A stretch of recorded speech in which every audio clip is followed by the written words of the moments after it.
इसमें जो है कि टॉपिक चल रहा था विद्युत प्रतिरोध का संयोजन। क्या चल रहा था? प्रतिरोधों का संयोजन। तो इसके पहले जो वीडियो बना चुके थे उसमें हमने देखा था श्रेणी क्रम संयोजन।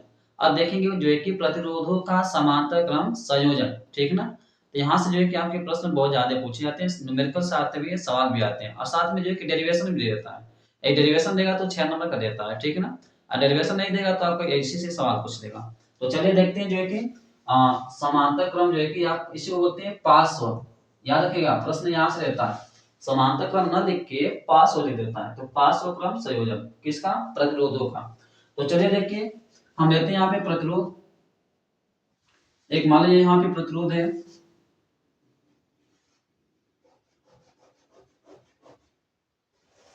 ठीक, इस प्रकार से एक प्रतिरोध यहाँ पे ले लीजिए,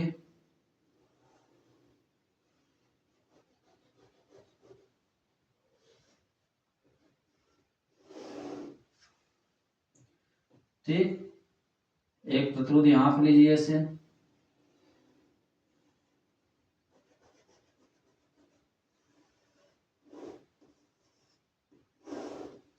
ये हो गया 3 जो है कि प्रतिरोध।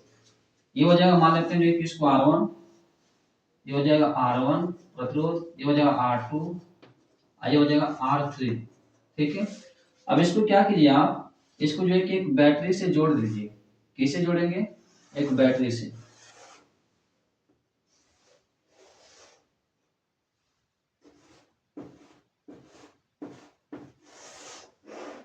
ये एक बैटरी हो जाएगी, ये इसका जो है कि धन टर्मिनल, ये जो है कि ऋण जो है कि टर्मिनल, प्लस और जो है कि माइनस। तो ये क्या हो जाएगा, इसका विभव मान लेते हैं V है, कितना है? V, ठीक है ना। इसको आप मान लीजिए V है। इसमें से जो है कि मान लेते हैं धारा यहां से निकल के जा रही है I, तो धारा ऐसे जाएगी। अब यहां से धारा को जाने के लिए 3 रास्ते मिलेंगे। कितने रास्ते मिलेंगे? 3। ये कौन सा क्रम होता है? यह है जो कि आपका समांतर क्रम। कैसे कहेंगे? देखिए, ये पहला प्रतिरोध है, तो पहले प्रतिरोध, ये दूसरा प्रतिरोध, ये तीसरा प्रतिरोध, तीनों का पहला सिरा कहाँ पे है? किसी एक ही बिंदु पे है। ये मान लेते हैं बिंदु यहाँ पे, ठीक है। इसका जो है कि तीनों का दूसरा प्रतिरोध सिरा कहाँ पे है? तो दूसरा सिरा जो है कि यहाँ पे दूसरे बिंदु पे है। तो जब जो है कि प्रतिरोधों का पहला सिरा एक ही बिंदु पे हो और दूसरा सिरा जो है कि दूसरे बिंदु पे हो, तो यही क्रम कहलाता है समांतर क्रम या पार्श्व क्रम कहलाता है, ठीक है ना। तो चलिए यहाँ पे देखिए आगे, तो धारा ऐसी जाएगी, तो धारा जो है कि यहाँ से 3 भागों में बटेगी। तो इसमें कितनी धारा जाएगी? तो प्रतिरोध जो है कि R1 है तो धारा जाएगी I1, ठीक। इसका R2 है तो धारा जाएगी I2, इसका जो है कि R3 है तो धारा जाएगी I3। और फिर जैसे धारा यहाँ से निकलेगी ना, ये तीनों आके मिलके फिर बनाती है जो कि आई, क्या बना देगी? आई, ठीक ना। जब तीनों फिर वहां से निकलेगी जाएगी तो रास्ता तो एक ही हो जाएगा, तो तीनों मिलकर फिर क्या बना देती है? आई। तो चलिए इसको लिखते हैं यहाँ पे। तो लिखेंगे कैसे? माना 3 प्रतिरोध R1, R2 व R3 समांतर क्रम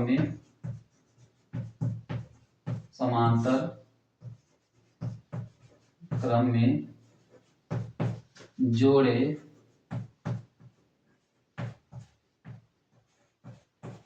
गए, ठीक ना। इस क्रम में जोड़े गए समांतर क्रम में, ठीक ना। आगे चलिए हम देखते हैं, और इनका जो सिरों का विभवांतर होगा तीनों का एक ही होगा, क्योंकि तीनों जो प्रतिरोध है उनका पहला सिरा एक ही बिंदु पे, दूसरा सिरा भी जो है कि दूसरे बिंदु पे, ठीक है। तो देखिए इनके सिरों का विभवांतर कितना होगा? तो जो बैटरी का होगा वही इसका हो जाएगा, ठीक है। तो भी लिख सकते हैं यहाँ पे, तथा इनके सिरों का विभवांतर भी है। क्या है? जो कि भी है। ठीक है। अब क्या करेंगे, अब यहां से देखिए बैटरी से जो धारा निकल रही है ये जाके 3 भागों में बटेगी, तो यहाँ पे इसको लिख सकते हैं, लिख सकते हैं कि बैटरी से निकलने वाली धारा, या ऐसे लिख सकते हैं प्रतिरोध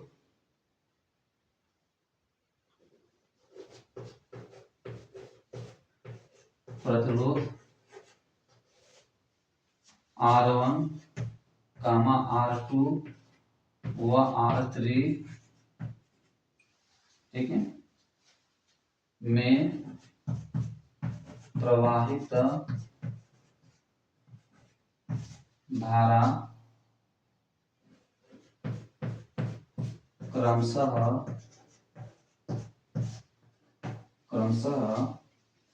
क्या हो जाएगा I1, ठीक, क्या हो जाएगा I1,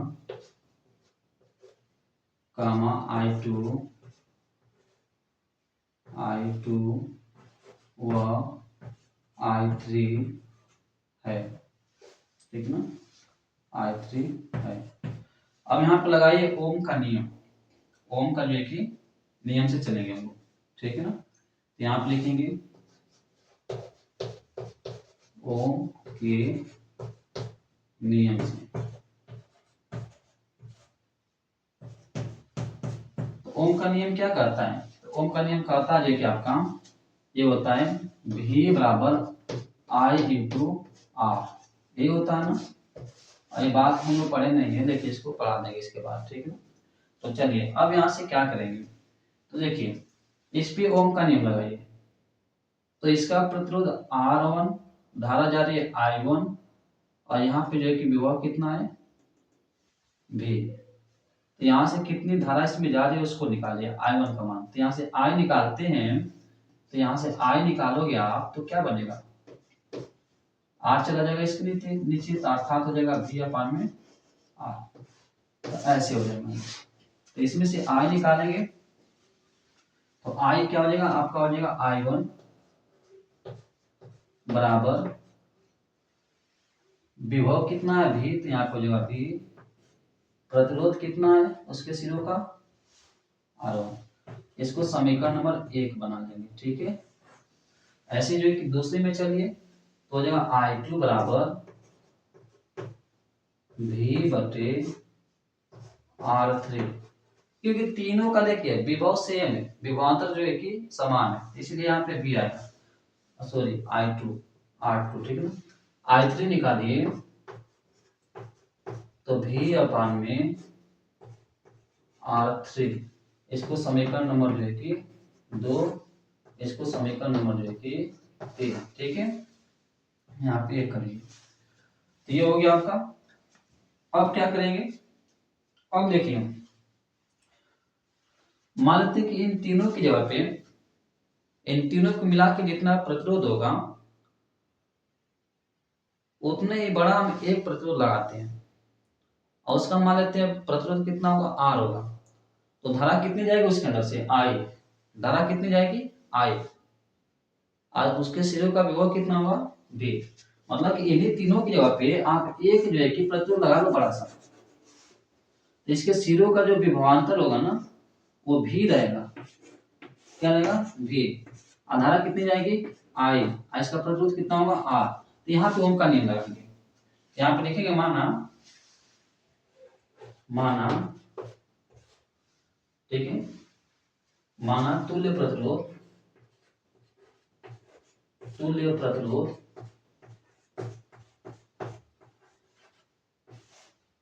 R है,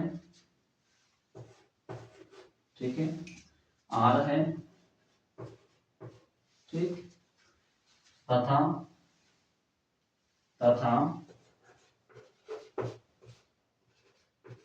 इनके सिरों का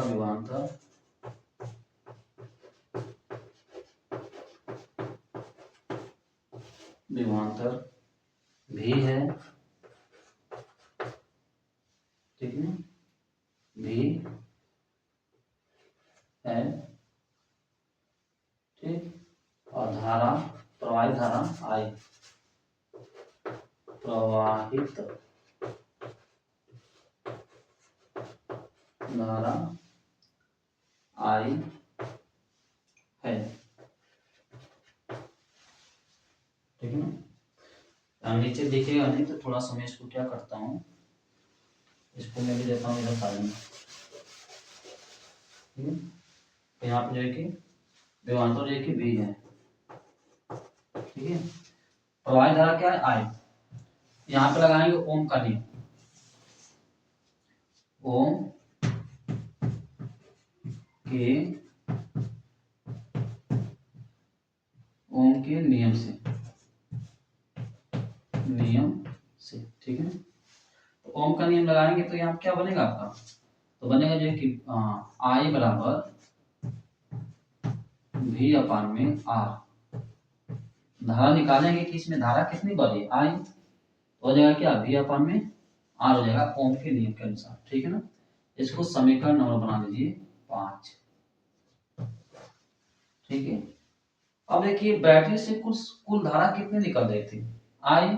एक धारा कितने भाग बटी है, 3 भागों बटी है, ठीक है। तो यहाँ लिख सकते हैं कुल धारा, बैटरी से निकलने वाली कुल धारा, तो कुल धारा क्या हो जाएगी, I बराबर I1 plus I2 plus I3, ठीक है। इतना कर सकते हैं। अब इसी में क्या कर लीजिए आप लोग, ये तो 3 था समीकरण, तो इसको 4 मानेंगे ना, तो ये समीकरण 4 होगा। इसको समीकरण जो है क्या 5 मान लीजिए। तो चलेंगे समीकरण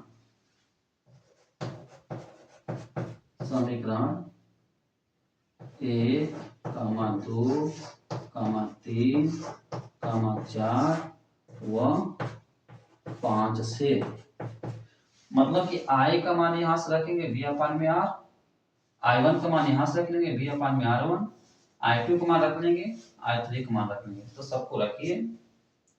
अब तो आसान हो गया, अब कोई दिक्कत नहीं है, रख देते हैं हम लोग। तो रखेंगे तो क्या बनेगा, I जब हो जाएगा V अपान में R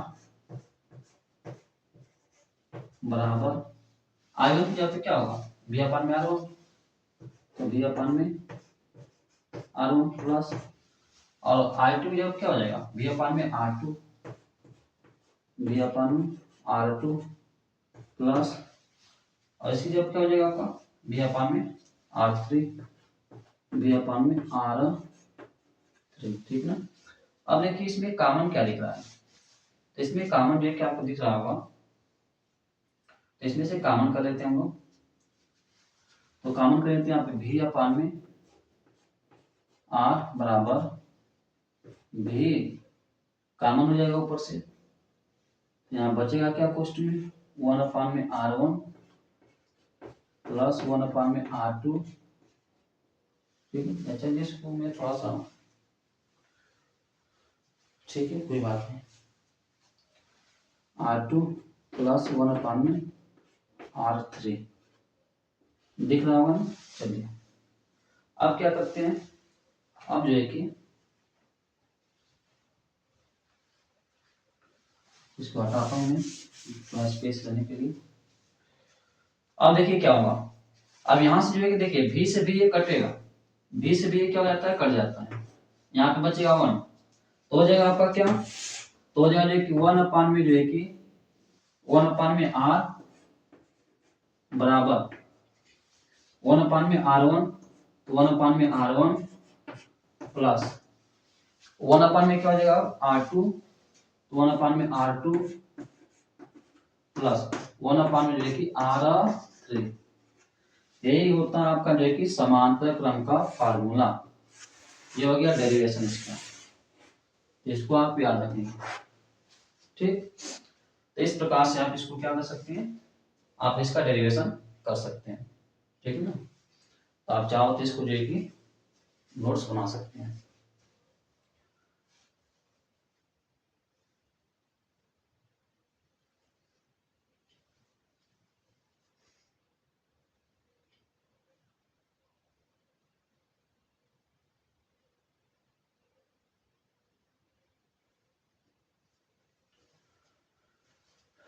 तो अभी आपका बचा हुआ है ओम का नियम और ओम के नियम का सत्यापन। ठीक है, तो उसको क्या करेंगे, एक छोटा सा उसका भी वीडियो बना देंगे। ठीक ना, तो आप उसको भी देख लीजिएगा। तो इसको जो है कि मैं इतना रन देता हूँ। ठीक, और इसके बाद जो है कि एक ओम का जो नियम बचा है, ओम के नियम का सत्यापन और जो न्यूमेरिकल है उसको साथ में मैं करा दूंगा, क्योंकि न्यूमेरिकल जो सवाल वगैरह होते हैं यहाँ से बहुत ज़्यादा पूछे जाते हैं सवाल आपके बोर्ड के एग्जाम में। ठीक ना, तो इस चीज़ को आप याद रखिएगा। तो जितने भी वीडियो बना रहे हैं आपका मेन मेन टॉपिक ही किधर जो है कि आपका करा रहे हैं, आप इसको जो है कि अच्छे से पढ़ लेते हैं तो आपका एग्जाम जो है कि बहुत अच्छा जाएगा। और नहीं पढ़ेंगे तो अपने जो है कि वही एग्जाम में जाओगे तो फिर उसके बाद जो है कि बहुत पछताओगे। कहते हैं ना, जब चिड़िया चुग गई खेत तो पछताने से क्या होगा। तो आप क्या कीजिए, अच्छे से जो है कि रिवीजन कीजिए। हम जानते हैं कि आप पढ़ चुके होंगे, कहीं ना कहीं कोचिंग वगैरह स्कूल वगैरह में पढ़ चुके होंगे, लेकिन आपके लिए जो है कि ये कर सकते हैं वीडियो बहुत जो है कि फायदेमंद होगा। एग्जाम से पहले ये देख लेते हैं। ठीक है, देख लेते हैं फिर उसको आप नोट्स वगैरह पढ़िए, कोई दिक्कत नहीं है। आप ही के लिए फायदा, जितना बार पढ़ेंगे उतने बार जो है कि आपका रिवीजन होगा। ठीक, तो आज जो है कि इतना रहने देते हैं। अगले वीडियो में जो है कि आपको क्या बताएंगे, तो अगले वीडियो में जो है कि हम देखेंगे ओम का नियम, ओम के नियम का सत्यापन, और साथ में जो है कि वहाँ पे सवाल वगैरह भी कुछ देख लेंगे जो आपके बोर्ड के एग्जाम में पूछे जाते हैं। ठीक है, तो फिलहाल जो है कि इतना रहने देते हैं। और जो है कि इस वीडियो को जो है कि आप लोग शेयर नहीं करते हो, लाइक नहीं करते हो, कमेंट नहीं करते हो, पता नहीं कि पसंद नहीं आता है या क्या, कोई और चीज है। तो आप कमेंट करके बता सकते हैं क्या समस्या है। ठीक ना, कम से कम इतना तो कर सकते हैं। लाइक नहीं करना, डिसलाइक कर दिया करो, है कि नहीं। तो चलिए आज इतना रहने थे, धन्यवाद।